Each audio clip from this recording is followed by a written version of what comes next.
Bihar voter list revision से जुड़ी बड़ी खबर सामने आ रही है। वोटर लिस्ट रिवीजन के खिलाफ सुप्रीम कोर्ट में आज सुनवाई होने वाली है। कांग्रेस ने अपोजिशन पार्टियों के साथ मिलकर इसको चुनौती दी है और इलेक्शन कमीशन के फैसले को ये चुनौती दी गई है। तो ऐसे में देखना बेहद अहम होगा कि क्या कुछ यहाँ से राहत मिलती है। बहरहाल इस को लेकर आपने देखा था कि बिहार में वोटर लिस्ट को लेकर खासा बवाल मचा हुआ है और राहुल गांधी ने पटना में अजीम इत्तेहाद के साथ मिलकर एहतजाज किया था और इसके बाद जो सियासी टेम्परेचर है वो काफ़ी बढ़ गया था और अब इस मामले को लेकर सुप्रीम कोर्ट का रुख किया गया है। अब देखना बेहद अहम होगा क्या ऐसे मामले में सुप्रीम कोर्ट अपनी मुदाखलत करता है या फिर नहीं।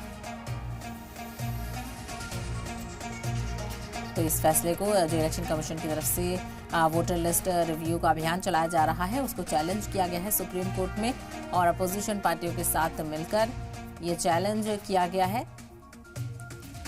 तो कांग्रेस ने अपोजिशन पार्टियों के साथ मिलकर ये चैलेंज किया है। ऐसे में देखना बेहद अहम होगा कि क्या इस पर रोक लगती है या फिर कोई और फैसला निकलकर सामने आता है।